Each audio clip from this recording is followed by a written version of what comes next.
Just introduce you. So good morning, everyone. So we'll start our seminar.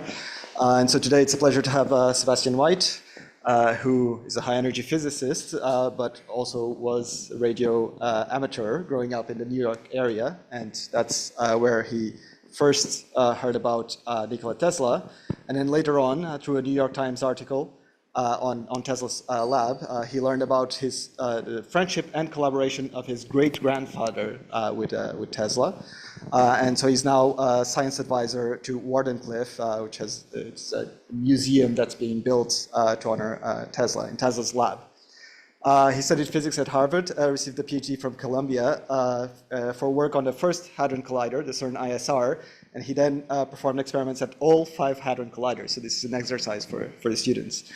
And so most recently, of course, the LHC. So yeah, please, get away. So the challenge is anyone can find another person who's done experiments at all 5 Hadron Colliders.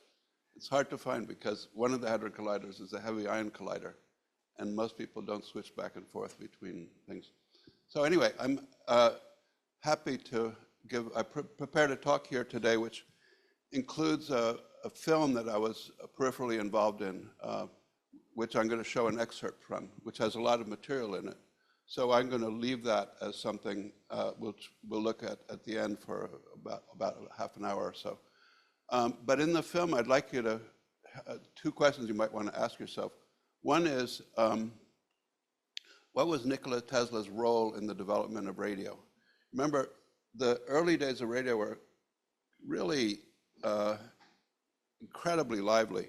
The first person to see radio waves, Heinrich Hertz, when people asked him what was the usefulness of his invention, he said, I don't think there's any usefulness to it, but it at least demonstrates that Maxwell was right. And one of the reasons for that was people thought that, that radio would be like sending a light signal. It would be line of sight. And of course, Nikola Tesla was very much involved with demonstrating that you could have a kind of a RF cavity, which was the ionosphere on top and the Earth on the bottom, and you could somehow send signals around the Earth. So that was a large part of his interest. But also every country had someone who was the father of radio. I mean, well, Ernest Rutherford, for example, had the world record for long-distance radio transmission.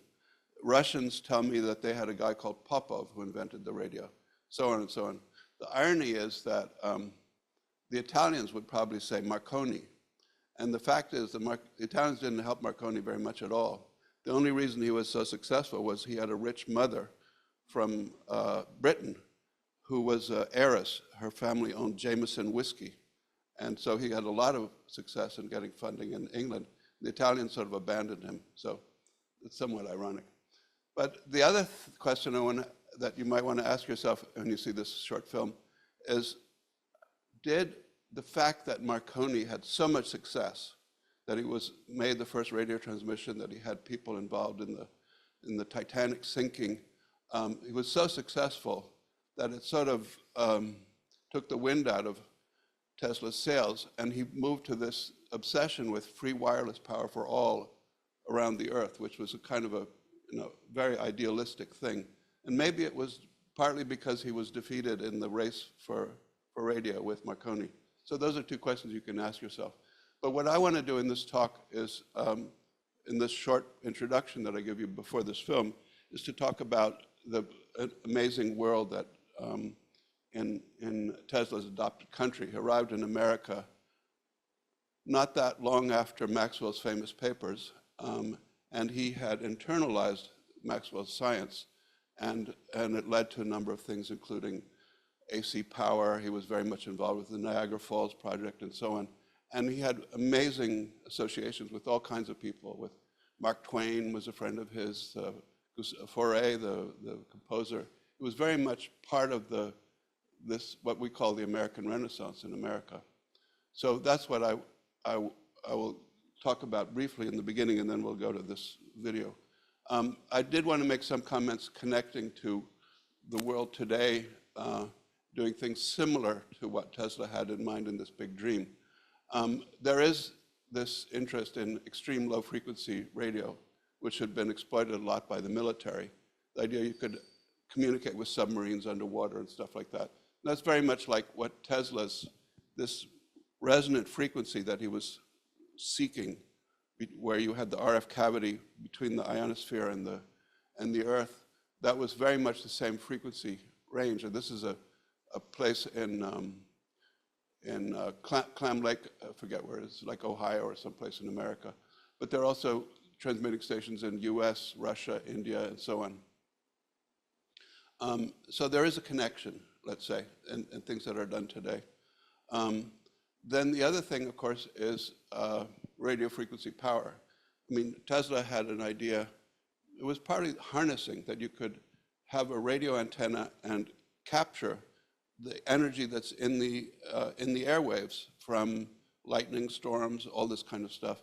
So I just wanted to show this one slide. There's an interesting article you can find in IEEE about work with wireless energy transfer. Of course, our smartphones all have wireless charging now, and a friend of ours has a cochlear implant, and there he has a thing over his ear which transmits power to the transmitters that are inside his ear. They're applications, but they're very limited. They're called what you call near field. But to set the scale, I think it's interesting to compare these possible energy sources that you might harvest. For light and solar, we're talking about on the level of tens of milliwatts, given some collector size. Kinetic mechanical, that's like if you shake something, you shake the refrigerator or something, that's also tens of milliwatts you could capture, having sensors picking up the mechanical energy. Thermoelectric generator. So electromagnetic, what's in the air is on the order of a fraction of a microwatt per square centimeter. So it's just useful to keep in mind when you see this video that the practical energy levels are really quite low. There was this guy here, Mr. Brown, who made a helicopter that was powered by a radio transmitter. And I think Freeman Dyson, he was quite interested in rocketry. And one of the last things he was briefly involved in was something where you'd propel a rocket from a laser on Earth, supplying the energy by the laser. So there are examples, but harnessing power out of the atmosphere seems to be a little bit impractical. Tesla's name is used in connection with a lot of crazy ideas, and the way people tend to make an argument was they said, well, Tesla said so, or Tesla worked on something like this, so they try to promote some crazy idea that they're working on. And I like this kind of thing. There's an example that I was interested in, which is Laplace wrote a paper in this Céleste Mécanique of his, where he proved that the propagation of gravity is at infinitely fast. It's instantaneous. Doesn't move at the speed of light. And there are many papers, I've seen papers in Novecimento and stuff like that, where people use this to prove that you can find radio waves that are faster than light. And you can debunk a lot of these papers, but it all goes back to, well, Laplace said so. And it turns out if you look at his calculation, the way you do it today, there's an error in the powers of V over C, something trivial like that, but it has a legacy. People go back to the early work and they say, well, since Laplace said so, it must be true. So that was true of Nikola Tesla and a lot of ideas which are not quite correct. I think it's interesting. We celebrated in 2015. It was a big deal. It's something called the Year of Light, and it was mostly pointing to the year for Einstein, for his work, and never mentioned that it was the 150th anniversary of Maxwell's last paper. And it so happens that you could think of Tesla as someone who really came into this world absorbing the science of Maxwell and having internalized it and having understood that you could then make contactless power generators and electric motors, which was the basis of a whole alternating current system in America. So he was really of the time, and his legacy was Maxwell and Maxwell's equations. But he had a very, very illustrious early career. And he traveled to Europe. He went to the Royal Society and gave talks in Paris and so on. So he was very, very well connected. Here's an interesting thing I found. Ernest Rutherford, on the occasion of the 80th birthday of Nikola Tesla, wrote this letter to some society of Nikola Tesla Institute saying, when I was a young boy in New Zealand, I read all about Tesla's work and I was very familiar with it. And in fact, I think you could argue that he was so familiar with Tesla's work on high voltage that he proposed in 1927 that people go from radioactive sources, alpha particles, radium and so on, to making accelerators because the technology was in place to make high voltages that you needed. So maybe Tesla was influential in the birth of accelerators, you could say. I have some references. This is just to be part of the slides for reference, but there are a lot of interesting things. I think the most wonderful book to me on Tesla is this book by Mark Twain called Wizard, The Life and Times of Nikola Tesla. And here's some chronology, which I won't go into, but the basic idea was he came into this world in America with right on the cusp of introducing new technologies. He was very much part of this.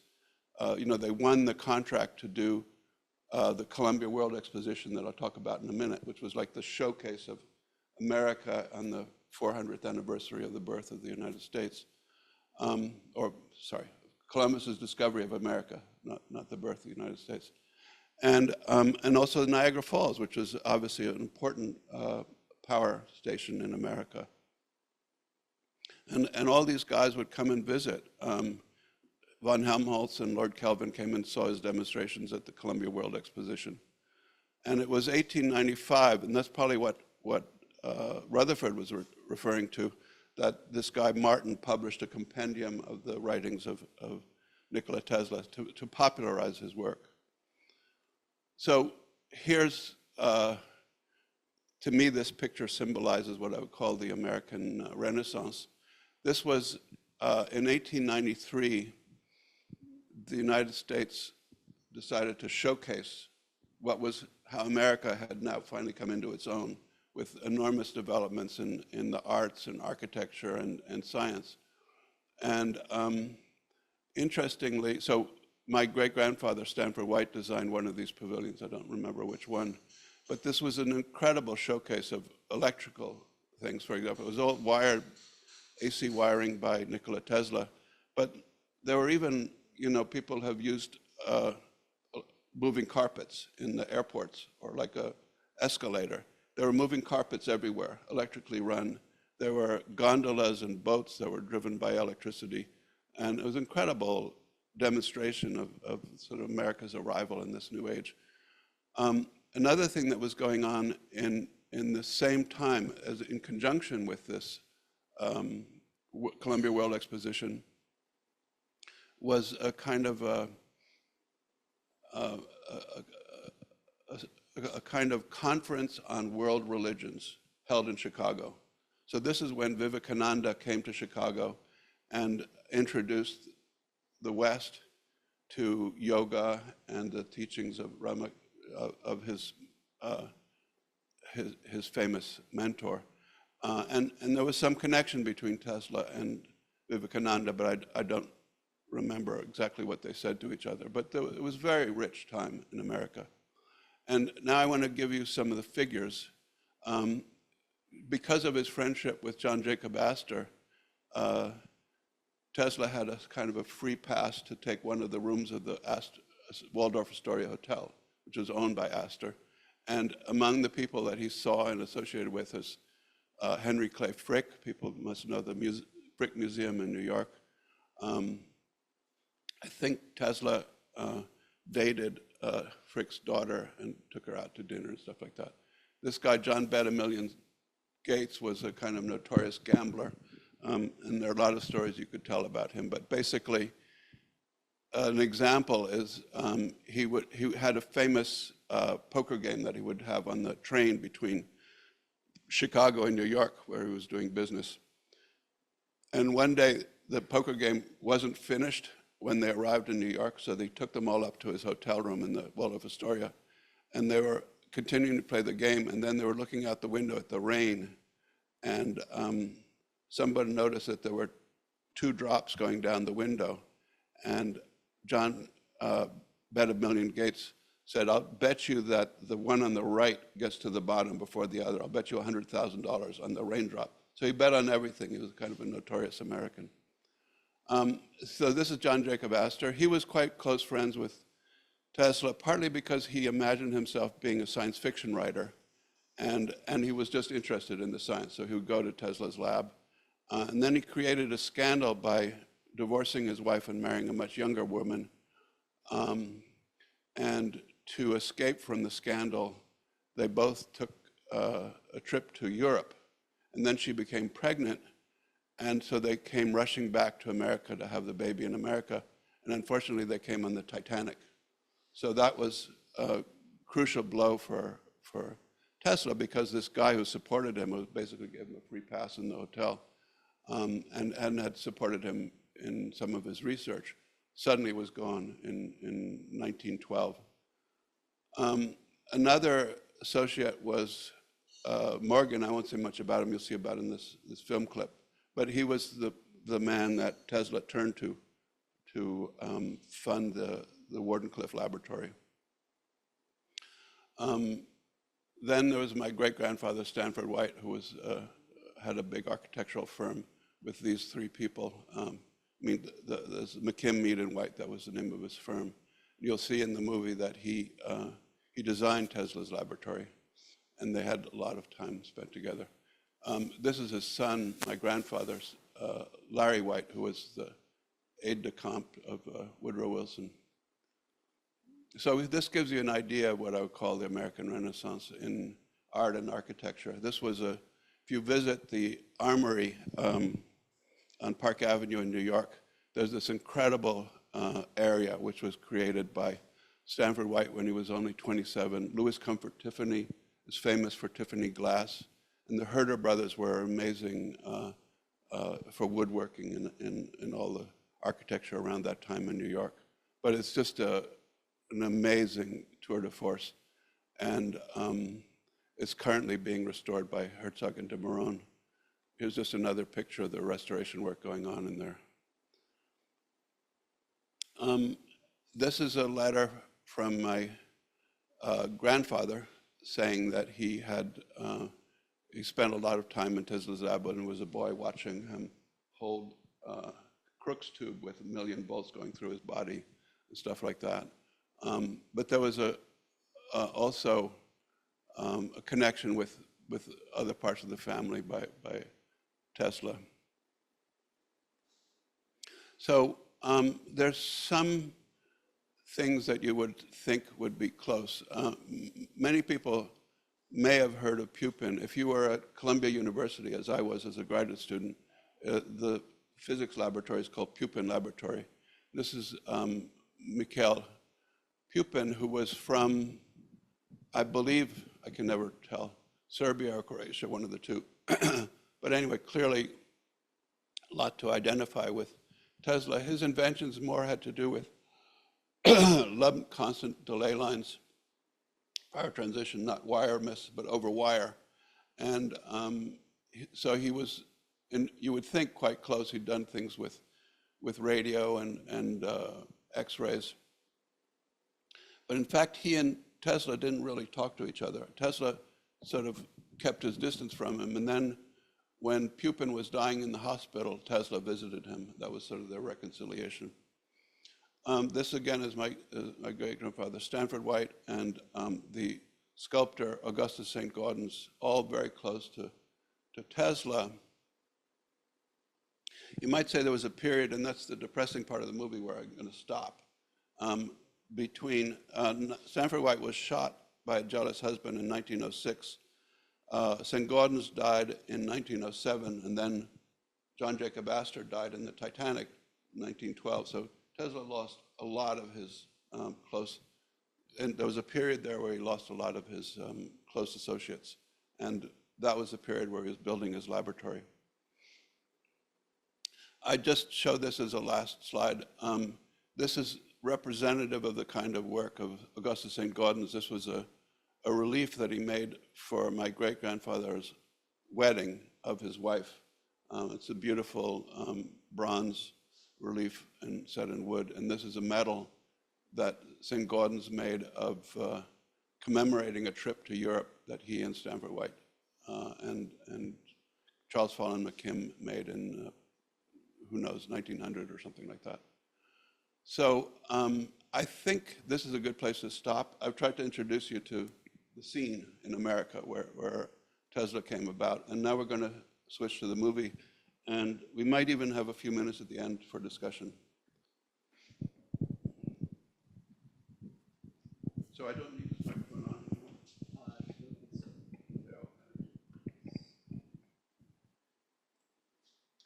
So this is a movie called Tower to the People. It refers to the tower of the Wardenclyffe Laboratory that Tesla was trying to build. Where do you want to start? From the beginning. Yeah.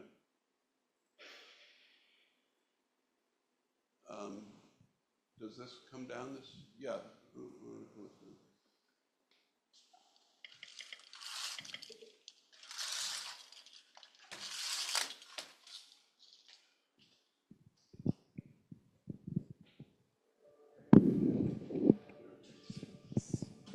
Born of Serbian parents in what today is Croatia, Nikola Tesla's first breakthrough was the induction motor, an invention thought impossible by the scientific community at the time. By creating a motor that utilized alternate current as opposed to the costly and inefficient direct current electricity, Tesla revolutionized industry forever. The inspiration came to him while strolling with a friend as he recited one of his favorite literary works, Goethe's Faust.